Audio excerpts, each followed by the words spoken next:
Hey, hello. Let's see if that works. It's been a while since we were live. Well, hello, friends. Welcome back to SerenityOS office hours. Hopefully, it still works. I think I set everything up right, but as usual, I'm just going to wait for somebody to acknowledge that they can hear me and see me and all of those things. There's a yes. They can hear me. And a hello. All right. I will believe these messages. Hello, everybody. So good to see everybody here. Leorian says, we hear and see and appreciate you. Wow. I appreciate you too. So it is Friday and we are back to normal. And on Fridays, we do SerenityOS office hours where we talk about SerenityOS and the surrounding projects. So if anybody has questions about that, technical, non-technical, now is the time because we can dig into anything. I can't promise I will know everything, but we can at least figure out something and then figure out who to ask for more information. But yeah, anything goes. The way these streams usually work is that chat just brings up stuff and then we dig into it. But stuff about programming is also fair game. Before we dig into whatever comes up, I do have to give a special shout out to Linus, who just published this post right here. Link it in the chat. It looks like this, and it is very, very exciting. And I think we should all read this post and give Linus our support because he is setting his sights on being able to work on Serenity and Ladybird stuff full time, which is super exciting. So please check that out.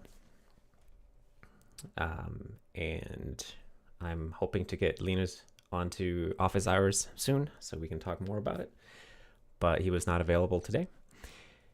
Anyway, right. So I guess while we... Oh, wait, here's a question. Jeje says, Andreas, what is the dancing yellow lines on bottom left of your screen? Is that these fellas? That's network status graph, I guess. It's updating fairly often. Like, it seems almost excessive. Maybe I can calm that down a little bit. I wonder how you do that. Preferences. Yeah, updating twice per second is probably pretty hardcore. Let's do once every second. Have them dance a little less. But yeah, the idea is just to have a visual clue of network traffic going in and out. I don't know. I just kind of got used to these indicators in SerenityOS where we have like the CPU and memory and network indicators. And I started getting annoyed that I don't see this on Linux. So I just added these indicators here because it's kind of nice to have a little bit of a visual clue of what your computer is doing. Lublu Google says, is there a need in streaming parsers for XML/JSON in SerenityOS? Do you think it can bring considerable performance boost in some use cases? I think a streaming parser for JSON is definitely something that would be useful. We've had that conversation multiple times in the past, and I don't know what the state of it. Like, somebody wrote a streaming parser for JSON at some point, but I don't think we ever merged it. But we do have a lot of JSON flowing back and forth in the system. So having a streaming parser for JSON seems really useful.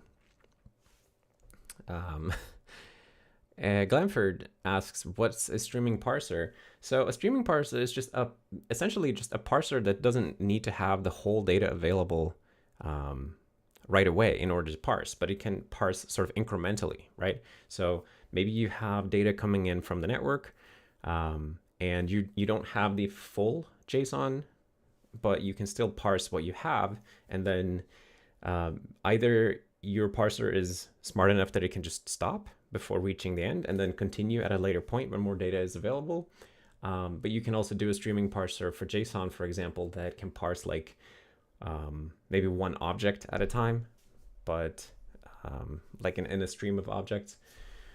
But I think generally speaking, like it's really useful to have one that can stop when we run out of data and then resume at a later time.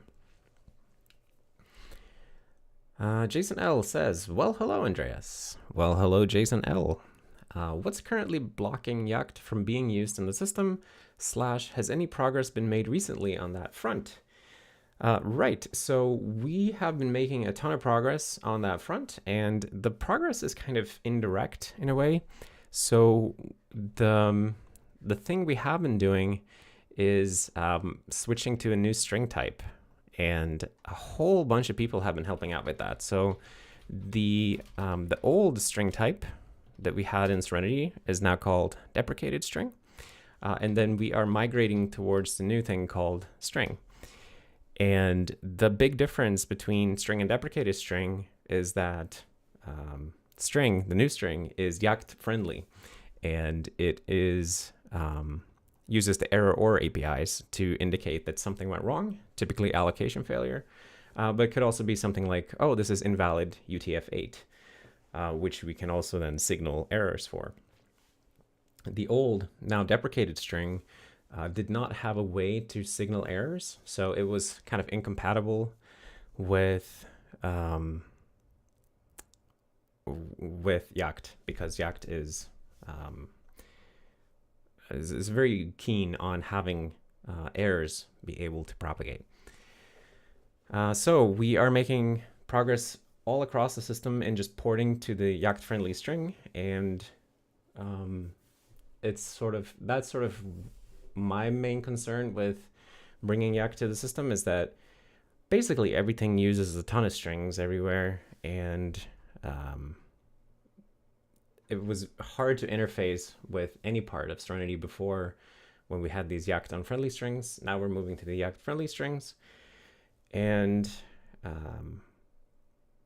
I mean, at some point we have to continue picking up like the actual Yakt integration stuff, but in my mind, that was sort of one of the major hurdles, was just the incompatible string types. Let's see. Andy says, it's Friday the 13th.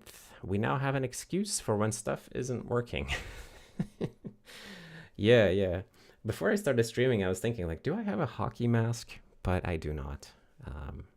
I don't know if people here are old enough to have enjoyed the Friday the 13th movies, but I was quite a fan of those when I was a teenager. Anyway. Leorian says, there is a streaming equivalent to the DOM for XML2. I don't think I've ever seen it used for anything though, but then I've never worked in enterprise Java environments. Yeah, I don't know much about streaming XML at all. I don't know what you would do with that. I'm sure there's a million different things you can do with that. I have pretty limited exposure to XML, honestly, outside of SVG and, the basic use of XML and XSLT in browsers. But somehow I've lucked out and didn't have to do a lot of XML stuff. Glenford says, how friendly is it to other encodings aside from UTF-8? So the new string type is UTF-8 only. If you have data in other types, in other encoding types, then you're going to have to convert that. And we do have not this thing, text decoder. Where's that thing? Yeah, we have a library called libtextcodec, and it has a couple of decoders like UTF-8, UTF-16, big endian, little endian, and a handful of random ones.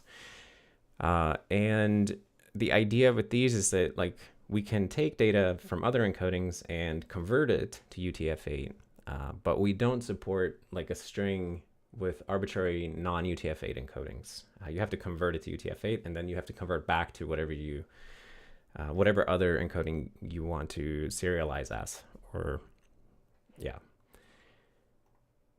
And the thinking there is just that it's a hassle to have many different types of in-memory string representations or text string representations. So settling on a single one and then using that everywhere, I think that's going to be very, very nice.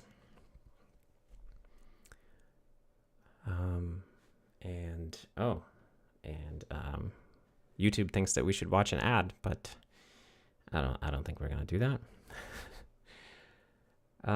Let's see. Sufi Bro says, are you thinking of removing bitmap fonts? There was some discussion about fractional scaling. Do you think it's worth it for that? I'm not thinking of removing bitmap fonts. I like our bitmap fonts, but that doesn't mean we can't also support scalable font. So I've recently switched to using just scalable system fonts in Serenity, just so that I test our support, and can work on just like ironing out various bugs and stuff that come up.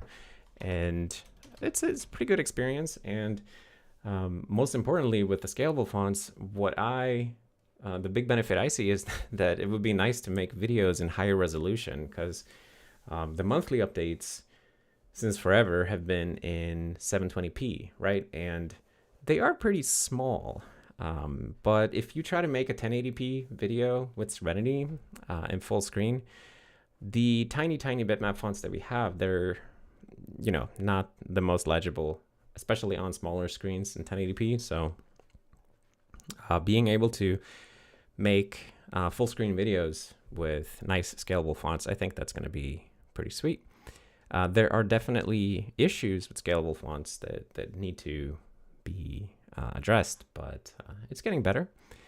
But none of this means that I don't like bitmap fonts. I think our bitmap fonts are beautiful, and I, made the original versions of them, so or the original versions of the original fonts, at least. So I'm quite fond of those. But I do also recognize that you can't scale those arbitrarily, right? So that is just a fundamental weakness of bitmap fonts. If you wanted to scale bitmap fonts, you have to draw a lot more bitmaps. Let's see. Eric W says, do you think all apps for SerenityOS should be written in Yakt eventually instead of getting apps from a port system? Well, me personally, I don't really care to use ports. So I try to make everything that I want to use. I try to make that part of Serenity in some way, so that we have a path forward for eventually building it ourselves. And if Yakt turns out to be a great way to write all the code that we want to write, then over time, I guess the system will evolve to be towards being written in Yakt. But it's really going to be an iterative process, and I think we still have to prove to ourselves that it's the right way to write the software. It is, there are many different approaches to memory safety, and Yakt was just one that I decided to explore in depth. But there's still a chance that it doesn't pan out, and like that it turns out that, okay, this is just more trouble than it's worth, and we should choose another approach. And at least I'm not 100% convinced yet. So we'll see. But I am excited about the progress we've been making. Soma Cruz was asking, do you have thoughts on SunOS/Solaris? I'm about to try Solaris 8 on Spark 64 for the first time. I really enjoyed using SunOS a long time ago. I used to collect Spark machines, so I had a whole bunch of these pizza box Spark stations, and a couple of Ultras. And this was in the early 2000s. I was buying these back after the .com crash. There were a lot of companies just basically selling off their hardware. I guess because they went bankrupt, they had to just get rid of a bunch of hardware. And I was lucky enough to pick up a bunch of cool random Unix machines back then. I was collecting those a little bit, and I really enjoyed using SunOS and Solaris, and just the all the idiosyncrasies of the Sun machines. It was fun, but I haven't run it in like well over 10 years, so I'm pretty rusty and dusty on what you actually how things actually work over there. Let's see. Jaja said these can be scaled to x2, x3, etc. without much effort. Now, do you think that bitmap will lose the status as default in the system? Asking for a friend. So sure, yeah, you can definitely scale bitmap fonts to 2x, 3x programmatically, but the trouble comes if you want to scale them to 1.2x or 1.3x or something like that. You're very limited to integer scaling, basically, right? So it is possible to scale them, but it's very limited. So I do think scalable fonts is something that, it's something that we already support, and until recently support was there, but crappy. So in the last 2 weeks, I did a bunch of work on just making it livable so that what you see here is sort of, there are some alignment glitches and off by 1 pixel problems here and there, but like in general, it is livable. And about default, I don't know about that. I think since we don't have our own vector font, but we do have our own bitmap fonts, it seems unlikely that we would make vector fonts the default right now. But in a hypothetical future where we have where we would have our own vector font, then perhaps that could be the default font.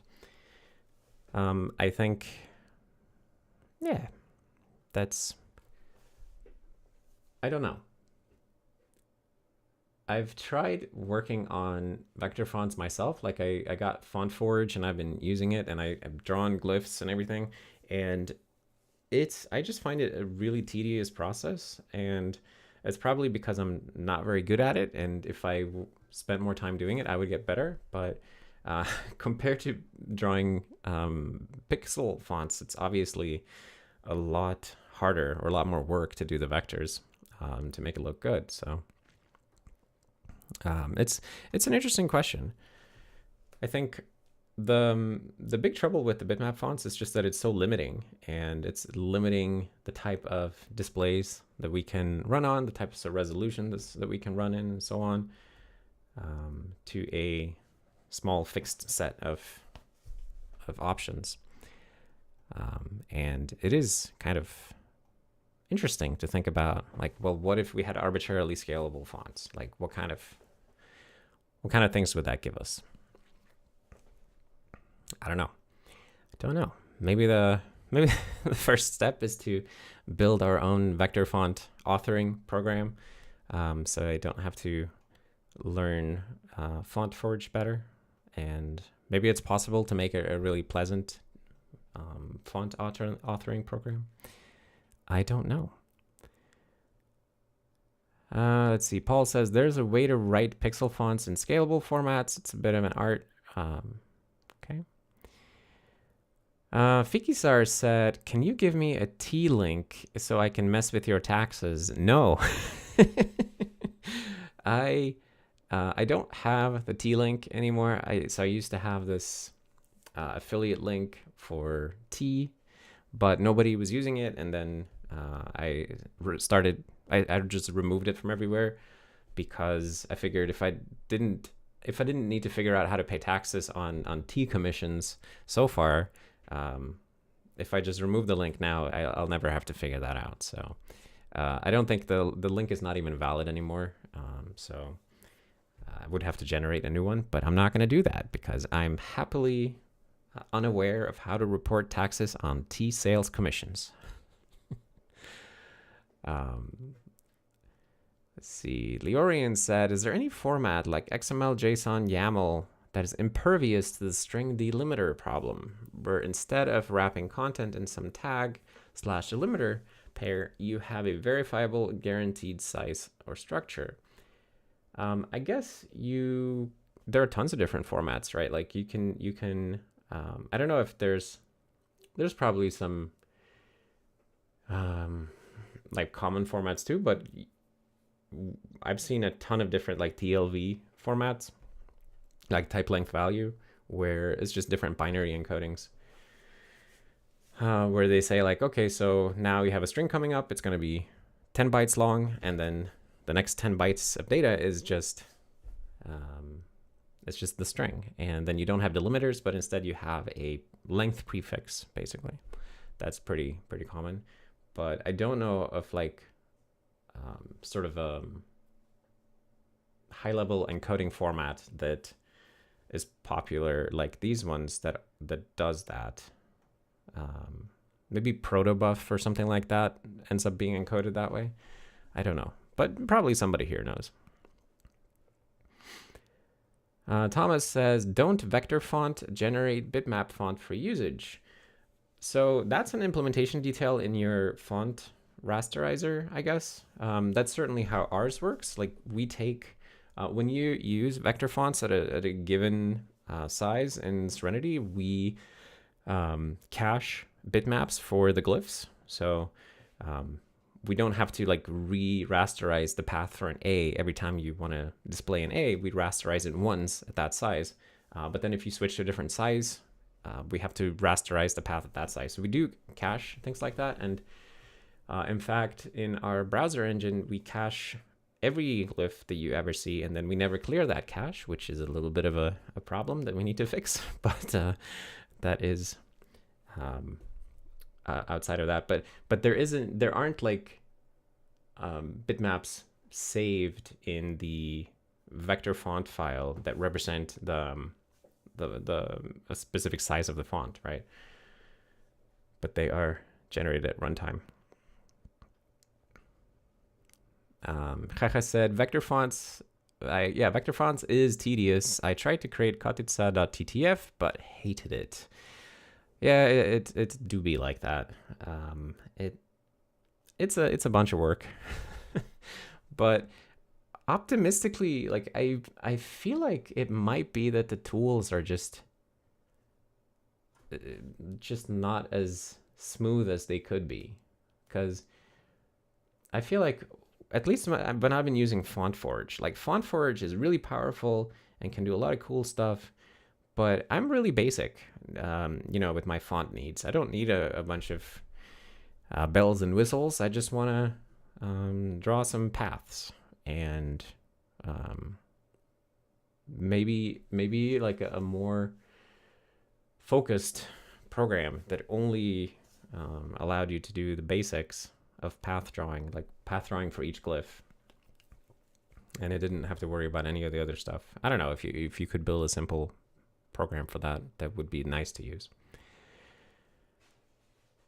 Philip says, best way to report taxes on tea commissions is to not report taxes. I do not recommend not reporting taxes, especially not in Sweden, but not anywhere. Like, pay your taxes, friends, or you will regret it. Shards says, hi Andreas, great OS and a great code base. Is the best way to learn OS programming by first learning embedded programming? You get exposed to things like the system memory map and the DMA engines.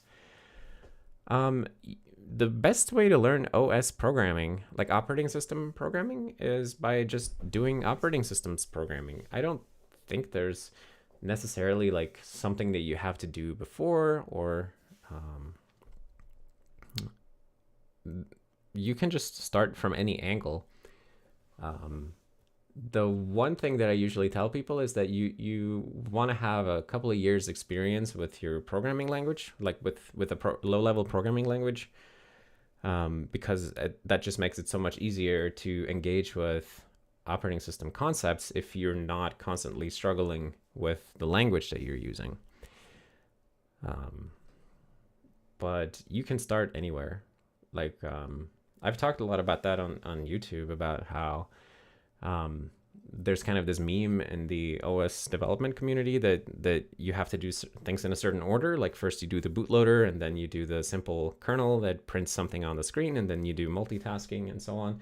And I think that is a little bit bogus. You can do things in any order you want. If you want to start with a font editor for your operating system, you can do that. That is fine. The idea being that you eventually work your way towards all the components that you need under the font editor. But you can start at any level. The important thing is to just start and work on things that belong to the OS, because building an operating system is a long and large project, right? It takes years to build something. And I mean, it takes years to build something sophisticated, and certainly like SerenityOS. So when I started building it, I knew that this was going to take 10 plus years to get to where I wanted to be. So there's no like rushing the first stuff just so that I can, I don't know, what am I trying to say? It didn't matter which angle I started from, because as long as I was working on something that eventually belonged to the system, then I was working on something that mattered. Tobias says, how's the weather in Sweden? It was raining earlier, but I admit I have not actually been out for a couple of hours other than checking on the cat. It's still drizzling, 5 degrees Celsius, and raining. Let's see. Paul said that JT takes a look at KDL format a couple of days ago. Yeah, I saw that video, but I didn't finish watching it. But let me link it in chat anyway. Systems with JT. Let me just find it, and then we can all check it out later. Maybe there's something awesome in there. Let's see. El Coco says, what is the current status of Yakt? Talked about that just earlier. The current status is that Yakt is, there's a couple of code changes going in every couple of days. People still working on it, fixing bugs and stuff, but the majority of the work towards Yakt integration right now is people converting Serenity to use Yakt-friendly strings so that we can actually interface between Yakt and Serenity C++ code. Let's see. Dun, dun, dun, dun, dun. Leorian says, Sweden is pretty tall. The weather here in the middle part is newly re-snowed, but southern parts probably are wetter. Yes, I'm in the wetter southern parts here. Let's see. Callum Perks says, could you give an overview of how libweb lays out and paints a document? Sure. We can absolutely look at that. So the high-level explanation, let me get a browser window actually. So let's see, let's go to SerenityOS.org. So the high-level explanation of how we lay out and paint a document is that, assuming that, since you ask about layout specifically, I'm going to assume that we've already ran the HTML parser, the CSS parsers, and so on, so that we have a DOM tree.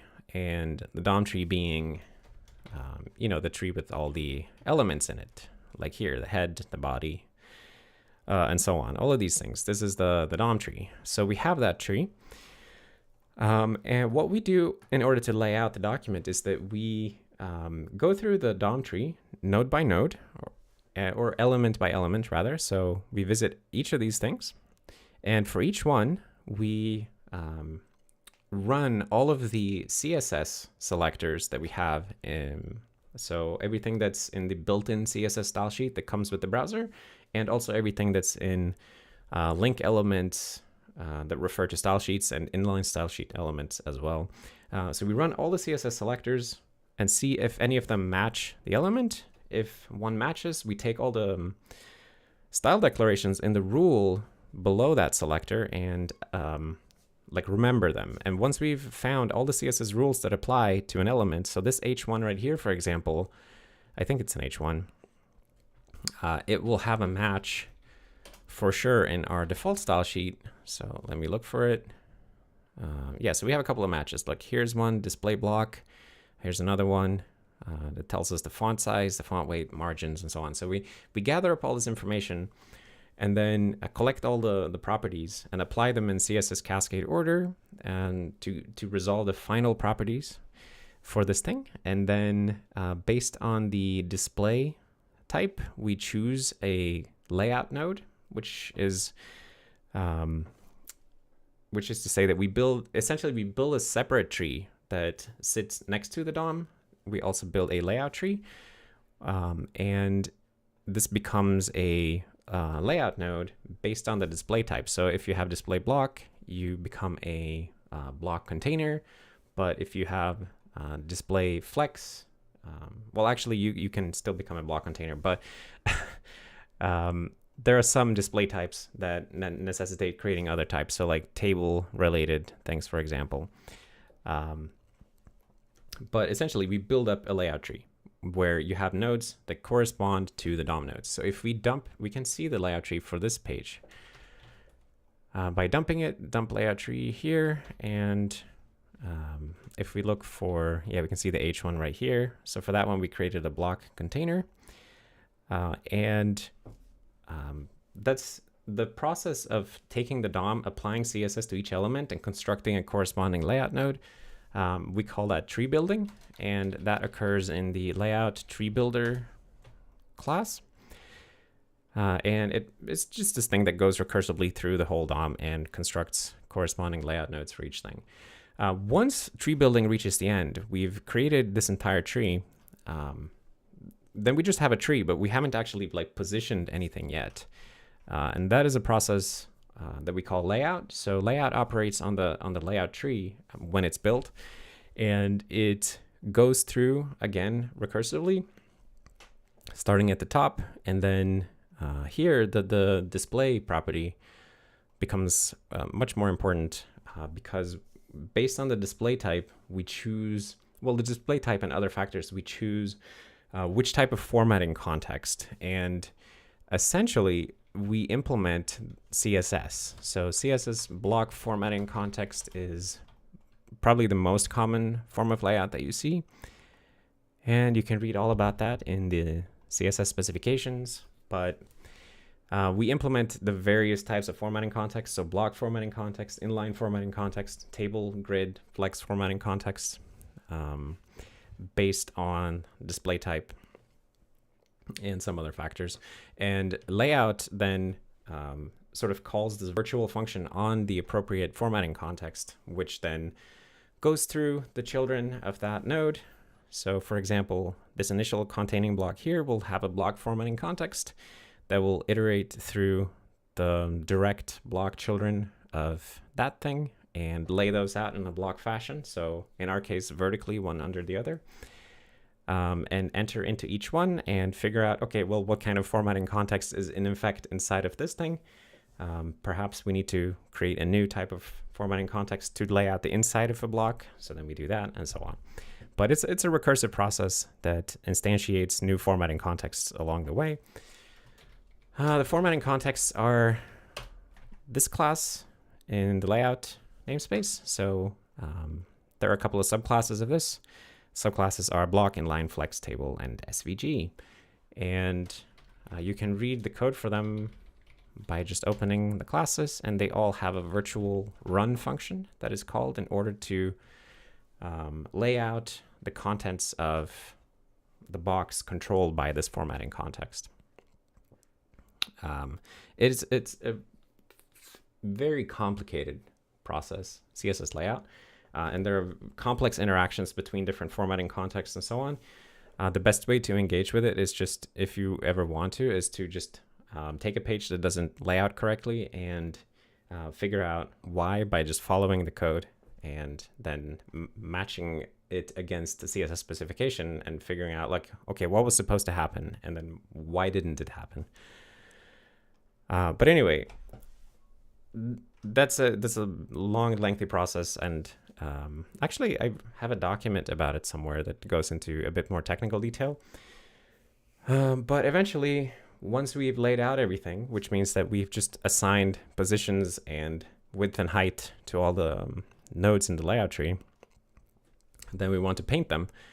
And in order to paint them, we construct a third tree. So we start with the DOM tree, apply CSS to it, which gives us the layout tree. And then we lay out the layout tree. And then finally, once we have all the metrics, we construct the third tree called the paint tree. And the paint tree essentially just has all of the final metrics. So like metrics in values that can be rendered onto something. And the paint tree is then painted back to front with a, well, back to front is gross oversimplification. It's painted back to front following the CSS stacking rules. And when you click somewhere in the web page, we take the paint tree again, and we sort of go, instead of back to front like we paint, we go front to back to figure out what you're clicking on. And but it's essentially very, very similar to the layout tree. It's just that it has final paintable metrics. So like, think of them like pixel values that you can just paint out on a screen. And likewise, when you get a pixel location that you're clicking on with the mouse, we can take that pixel location and ask the paint tree, like, what's underneath here, right? And all the painting logic for each node is implemented in the paint tree nodes. So they're called paintables. So here's paintable box, for example, but let's see, paintable box, paintable, and they have a paint function. And every paintable knows how to paint itself into a paint context, and we call that on each of them. Anyways, that was a bit of a brain dump almost, but yes, that's high level of the process involved. So 3 tree transformations from DOM plus CSS equals layout tree plus layout equals paint tree, and then paint tree we paint and hit test. All right, hope that made some sense. If nothing else, at least you have some words that you can ask about on Discord when you get stuck. Oh, actually, let me dig out that document that describes this in a bit more detail. I think it's in browser. Yeah, libweb from loading to painting.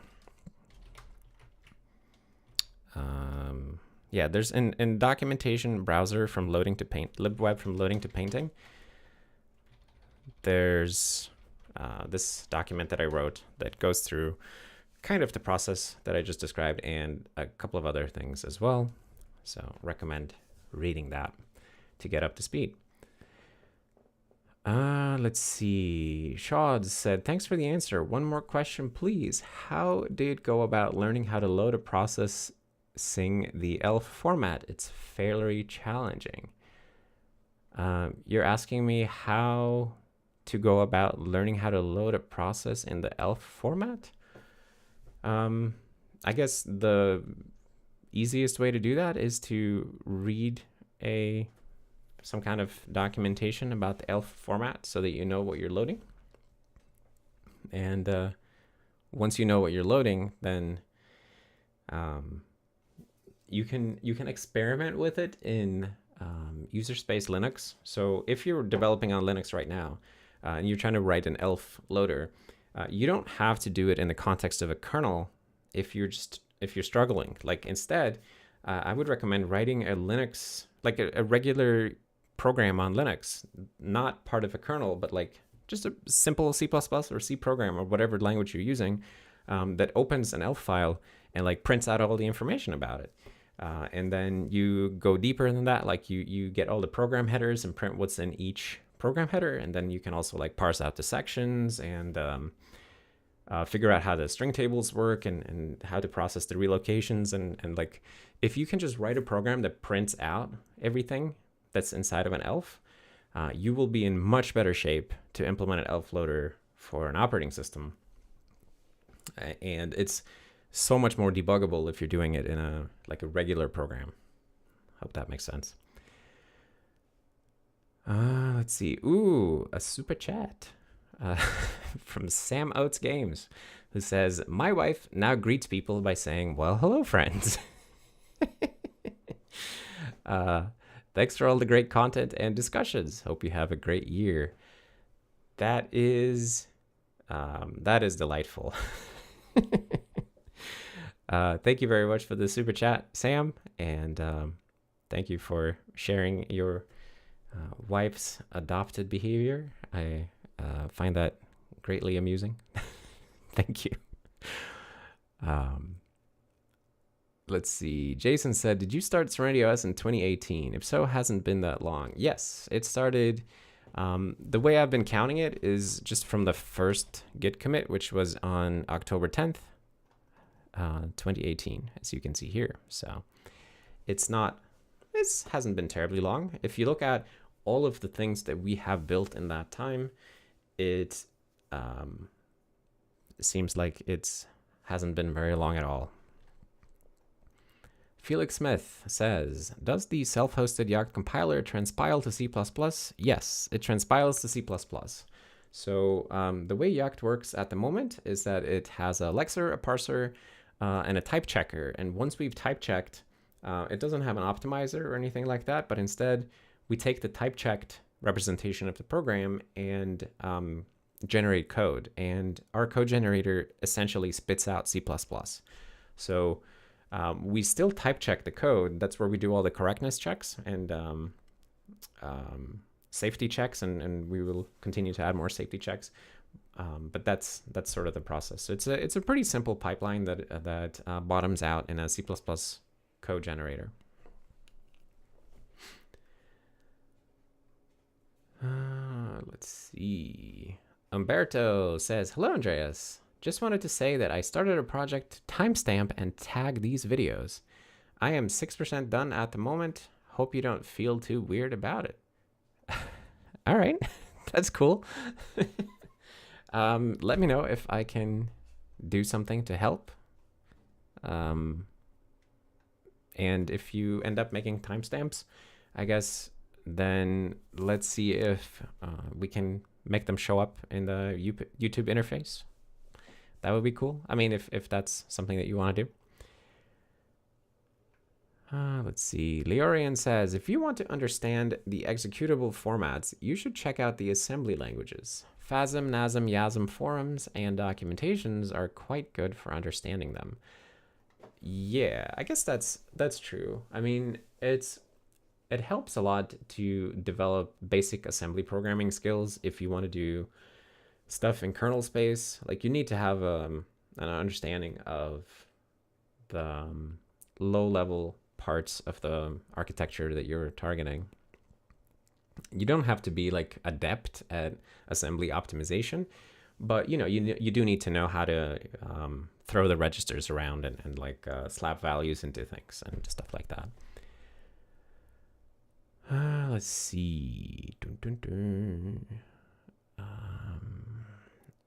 Entres says, are the Serenity header files in Serenity/ACK cross-platform enough to be used in other non-Serenity related projects for Linux and Windows? So they are already usable on other platforms. So Ladybird, which you saw here earlier, is using like Serenity code, just compiled for Linux instead. So, and tons of ACK stuff in here, but also like libcore, libgraphics, libweb, libjs, and others are participating here. So those headers are definitely at least cross-platform friendly for Linux and Mac, and probably for the BSDs and other smaller systems.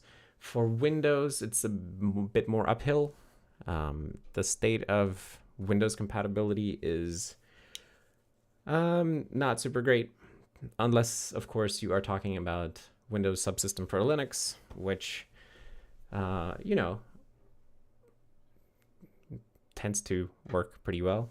But I know a lot of people, a lot of hardcore Windows fans don't consider WSL to be part of Windows, and I guess that is fair. Although I kind of hope that WSL would become standard part of Windows in the future, so that you could target it for like to use WSL as a springboard for making Windows applications. And you wouldn't have to deal with Win32. But I don't know if that's actually going to happen. It's just something that would be real convenient.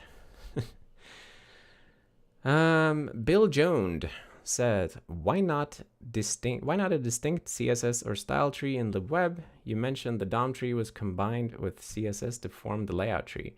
Well, that's just a sort of a high level description of the process that occurs when we apply CSS to the DOM tree to produce a layout tree. You can definitely build a style tree to, I know that Gecko does that. Our web engine uses more like the KHTML WebKit Blink approach, where style sheets exist as just non-tree data structure, and then they're just style is applied to the DOM when producing the layout tree, and then we don't track like inheritance relationships in any kind of a tree structure in the CSS at the moment. Maybe there's something to win there. I don't know. It's absolutely not the case that we have optimal data structures for anything in the web. So great ideas welcome, let's say. Let's see. Rohan says, what do you think about CLion? Is that worth it? I really enjoy using CLion, I have to say, other than whenever I get the latest version of CLion and just something breaks.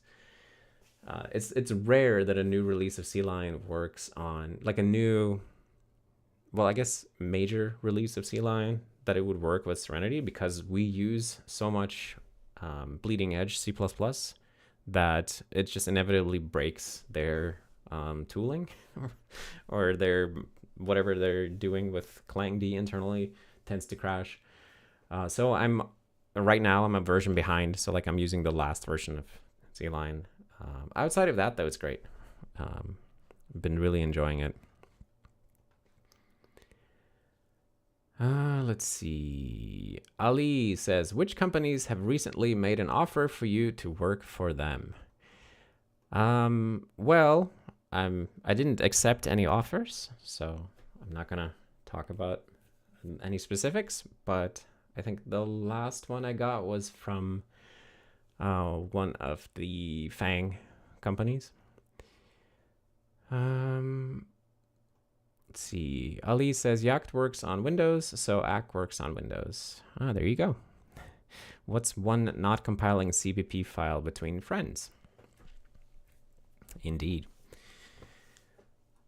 Let's see. Ariel says, hello, Andreas. New subscriber here. Where do you learn low-level system-specific stuff more? Reading books or reading code?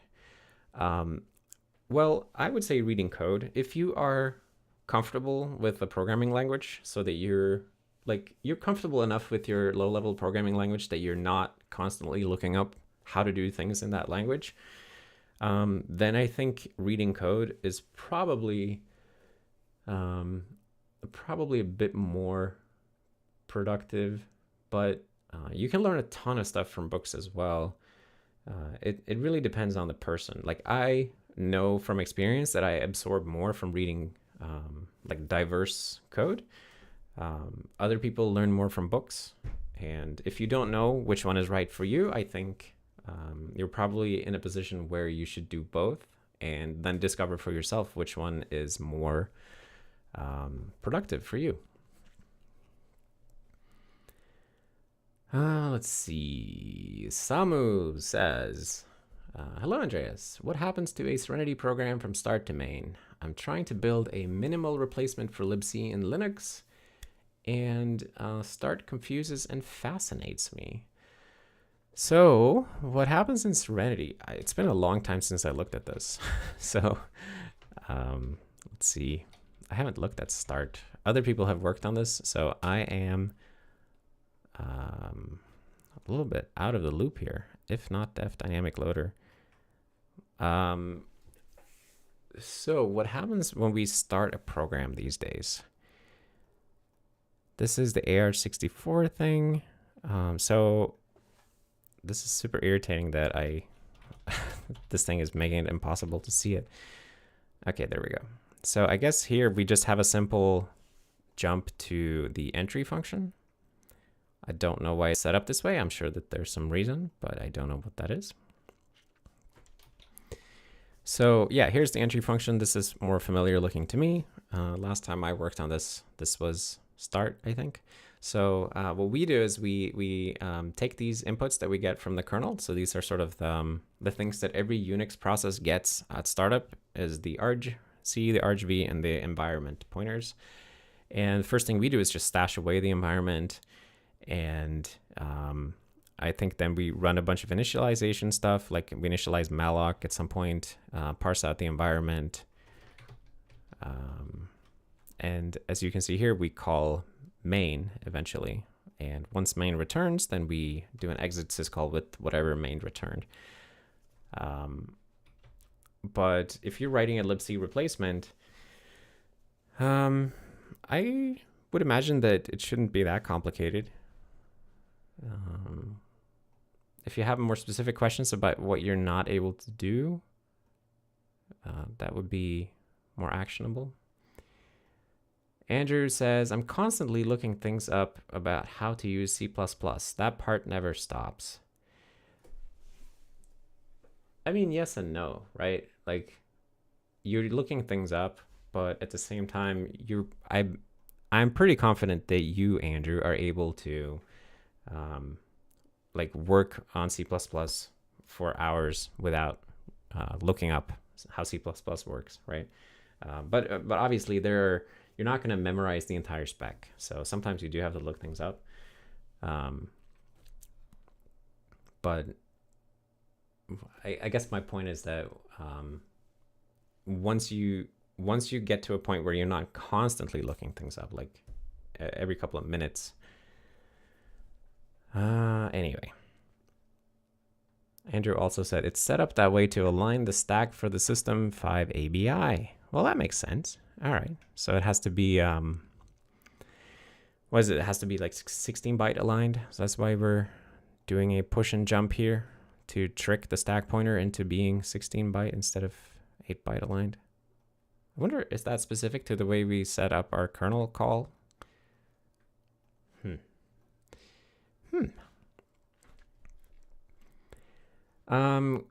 Kushashwa says, hi Andres, did you read the blog by Chromium on including Rust in their build system? Curious, is there a reason you stuck to C++ for SerenityOS? Or you plan to expand to Rust third-party libraries? We have absolutely no plans to do anything whatsoever. At least I don't have any plans. But we still do things. I just don't make plans. When it comes to Rust, I spent a bunch of time porting Rust to Serenity and evaluating it, and eventually found that it's not really the right language for Serenity. So that's why we have been developing our own memory safe systems language called Yakt. If you are not familiar with that, let me drop a link in the chat. So this is language that we're building to get memory safety and in an object-oriented way, which Rust does not really provide. Let's see.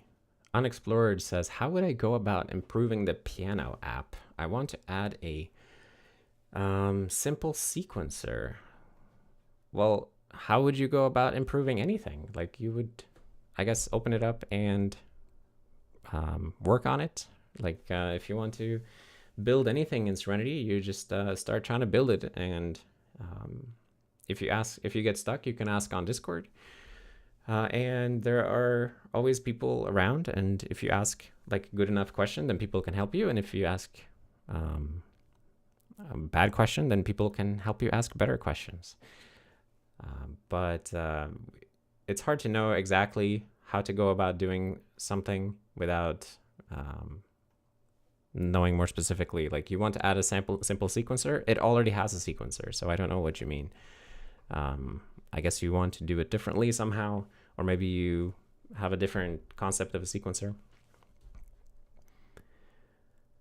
Let's see. Kushashva says, when you say not appropriate Rust for Serenity, could you expand on that? So this is a subject that we have talked at length about repeatedly on the channel, but the short version is that Rust is not friendly to object-oriented programming because it lacks some of the basic building blocks for OOP, and Serenity is a very OOP-y system.